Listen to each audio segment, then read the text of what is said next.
প্রিয় কৃষক ভাইয়েরা, আসসালামু আলাইকুম। এগ্রো ইনফো বিডি চ্যানেলের পক্ষ থেকে আপনাদের সবাইকে স্বাগতম। আশা করি সবাই অনেক ভালো আছেন।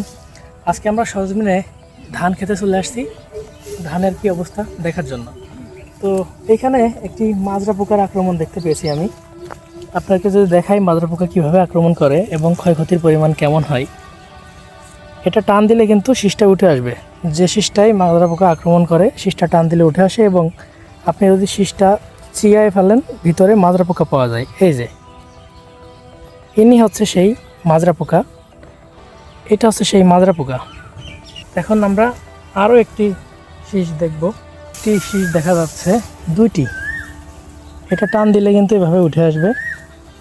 এই শীষগুলো টান দিলে এভাবে উঠে আসবে, কারণ এর গোড়া থেকে মাজরা পোকা আক্রমণ করে কেটে দিয়েছে। তো এটাও আমরা চিয়ে দেখব ভিতরে মাজরা পোকা আছে কি না। যদি আপনাদের ধান খেতে এরকম আক্রমণ হয় তাহলে অবশ্যই আপনারা ব্যবস্থা নেবেন, দেরি করবেন না। যত বেশি দেরি করবেন তত বেশি এরকম তাজা বাইল নষ্ট হয়ে যাবে। তাজা শীষ যখন নষ্ট হয়ে যাবে তখন কিন্তু আপনার ধানের ফলন কমে যাবে। এইখানে একটি শীষ দেখতে পাচ্ছি, এটার মধ্যে কি অবস্থা দেখি। এটার একই অবস্থা, ভিতরে মাজরা পোকা নাই, কিন্তু সে তার কাজ করে চলে গেছে। তো এই সমস্যা হলে আপনারা কি করবেন? আপনার জমিতে যদি মাজরা পোকার আক্রমণ থেকে থাকে তাহলে যে কাজটা করবেন সেটা হচ্ছে অবশ্যই দেখা মাত্রই কীটনাশক স্প্রে করবেন, প্রয়োজনীয় ব্যবস্থা গ্রহণ করবেন। যদি না করেন তাহলে কিন্তু ফলন অনেকাংশে কমে যাবে। তো এই মাজরা পোকার আক্রমণের জন্য বাজারে অনেক ধরনের কীটনাশক বালাইনাশক পাওয়া যায়।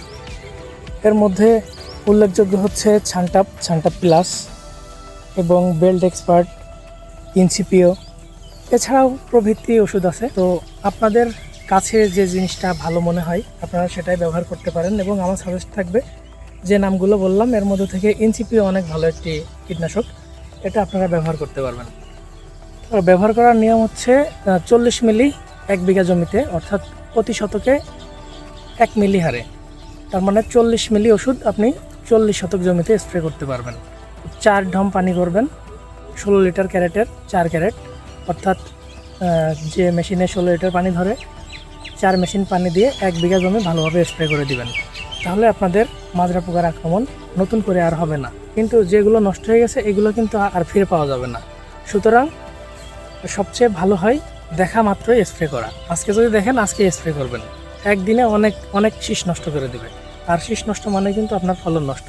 সুতরাং দেখা মাত্র স্প্রে করবেন, তাহলে আপনার অনেকাংশে লসটা কমে যাবে। তো ধন্যবাদ সবাইকে। ভিডিওটি ভালো লাগলে অবশ্যই চ্যানেলটি সাবস্ক্রাইব করবেন এবং আমরা নিয়মিত ভিডিও আপলোড দিয়ে থাকি কৃষি বিষয়ক যে কোনো সমস্যার সমাধানের জন্য। আপনারা কমেন্টে জানাতে পারেন, প্রশ্ন থাকলে আমরা উত্তর দিব। সো সে পর্যন্ত ভালো থাকবেন, সুস্থ থাকবেন, সবাইকে ধন্যবাদ।